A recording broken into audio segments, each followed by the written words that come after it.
G'day everybody, my name's Nalo and welcome back to another survival guide. Alright, that was probably the worst Australian accent any of you have ever heard. That cringy intro aside though, we're going to go ahead and get into a CS2 survival guide. So this is basically going to be some general tips that I have to keep in mind and answering some questions that I've heard over the last month or so. People have been asking about CS2 and how to invest into it, when to sell, when to buy, etc, etc, etc. So we'll get into that after a word from our sponsor, SkinSwap. This video is sponsored by SkinSwap. So SkinSwap is a marketplace and trading site, and it's got a ton of great features. If you want to swap out some of your old skins for new ones, you can go ahead and use the trades tab. They've got a huge inventory of different items to choose from, but if you just want to instantly cash out your skins, they also have a sell feature that allows you to put your skins in and get paid directly. Or you can even use the site as a regular marketplace, and you can buy discounted skins directly from their inventory. When you use the link in the description, you can get a completely free item, and also SkinSwap offers a 40% deposit bonus. So go check out SkinSwap with the link below. Thanks. Alright, first and foremost, what I want to tackle is the question of what is going to happen this upcoming Wednesday. So CS did make a tweet that basically said, what are you doing Wednesday? Now, this is actually not the first time they've done this. They have done this once in the past as well. And it's basically a way for the CS Twitter account to not communicate with the fan base and instead just make everybody kind of get hyped up for something that they're going to release. Now, keep in mind, these tweets are not exempt from suffering from Valve time. The last time they made a Wednesday tweet, they actually had to postpone the update to Thursday. So do keep in mind that could happen again. But I did want to give my take for what this could mean on Wednesday. So first and foremost, I don't think that it's going to be a CS2 release in my personal opinion. I think the game has a long way to go still in terms of bugs and just working out some general things. I think it's a pretty popular opinion to have about it. So we'll see if they go ahead and just release it anyway and then do some like patches in the future to fix all the bugs. Now it's also possible that this is just bringing Danger Zone to CS2 since we haven't had that yet. And that would actually make a lot of sense because the last time they made the Wednesday tweet, that was actually for the release of Danger Zone. So who knows, maybe that will be what they end up releasing on Wednesday for CS2. And I think it'll actually be really interesting to see how Danger Zone works on Source 2. If you didn't know, the original Danger Zone was built on the original Source engine, and they actually had to do a very interesting workaround to actually make it work on the Source engine because of its lower processing power compared to more modern engines. And basically my understanding is on Danger Zone how it works is basically that the map for Danger Zone that you're playing on is actually split into a bunch of different sections, and then the Source engine can basically handle each part of it instead of the whole thing at once. So if we do get Danger Zone, it'll be interesting to see how that concept has evolved, and maybe Danger Zone's able to have a lot bigger maps now or something of that nature.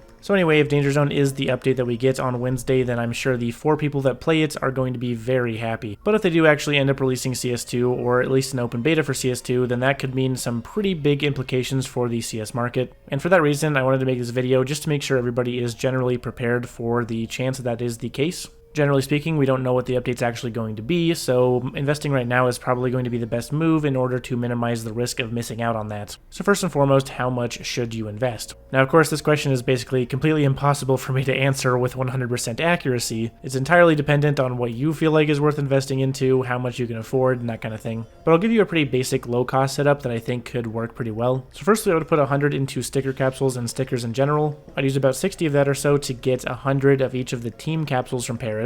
That should be a pretty good way to spread out your investment in Paris, while also not taking on very much risk. And then for the remaining $40, you can go ahead and put that into miscellaneous Stockholm capsules or Antwerp capsules. I think those are the 2 next best things to buy into. You could buy hollow stickers as well from Antwerp or Stockholm, but the capsules are a little bit lower risk. From there, $50 into cheap gray skins such as the MP9 Army Sheen from Operations is probably a pretty good move too. And then finally, 50 into cases should round out this investment and give you a pretty diverse portfolio while also concentrating into some areas really specifically. So overall, that'll be 200, and it should give you a relatively low risk, pretty diversified but also pretty concentrated portfolio that should see some pretty big increases when CS2 releases, provided everything goes towards the projections. But of course, decide for yourself what you think is worth investing in and how much you want to invest. I'm just a road sign. You have to take the road trip. Next up is what to buy. So for this section, I've actually already made videos talking about everything here. So if you want deeper explanations on these, you can go watch those videos, but I'm just going to kind of rapid fire off some different areas of the market and what I think are the best for those areas. So starting off, we have play skins. For here, I would go with the Og Carved Jade, the Blue Phosphor, Doppler knives, Fade knives, Glock Gamma Dopplers, basically anything that got a nice buff with the lighting system and looks really, really clean now. Doppler knives specifically just recently got another update, and the P2 Doppler knife seems to be a really popular one. Gamma Doppler as well, of course, is also the same sort of Doppler finish, just in a different color scheme. Play skins are generally going to be more expensive with lower returns, but they're more fun to own. For cases, I would firstly recommend Snakebite, and the reason for that is because it has the lowest barrier to entry. You can buy a large quantity of them for the cheapest price, and the returns on Snakebite should be relatively similar to the other cases, just because of how how big of a case hype we should see when CS2 releases, and streamers are doing case unboxings for their audience and whatnot. Besides Snakebite though, I also think that Prisma is a pretty good option. Prisma's got a lot of really nice items in it, and the Talon Knife, which should be a pretty big chase for streamers and stuff like that. I think the Prisma case is just kind of a good balanced option between the rare drop pool, but also somewhat relatively recent cases. And then finally, I think Phoenix and Revolver are probably your best option for old cases. These are both still relatively cheap. The Revolver case and the Phoenix case should be big ones for streamers who are attempting to get the Blue Gem Karambit. Revolver is the cheapest option to attempt it, but the skins in Revolver kind of suck. So therefore, I think Phoenix is worth looking at as well, because Phoenix can also drop the Blue Gem Karambit, but it has much nicer skins like the AK Redline and the Op Asimov. For cheap skins, I'd pretty much just focus on collection grays or industrial grades, like the MP9 Army Machine for example. Those seem to have very high ROI over time, and should gain a relatively high amount of value because of the trade-ups and stuff like that could occur when CS2 releases. And then finally for sticker investments, I would really focus on foils. Foils did get a pretty nice update, and then they kind of backtracked on it and made them look a little bit darker, but I think in the official release of CS2, they'll probably make them look as good as when CS2 first released. We'll have to see how that all works out, and that's kind of speculative, but I personally think a lot of people are going to end up regretting not getting some foils. The Luminosity foil, the Flipside foils, and the Entropic foil are all really good options. The Stockholm 2021 foils in general look really good. A couple of holo recommendations would probably be the Furia Stockholm holo and the C9 Antwerp holo. The Furia Stockholm holo in particular is extremely vibrant and very good looking on the CS2 lighting engine,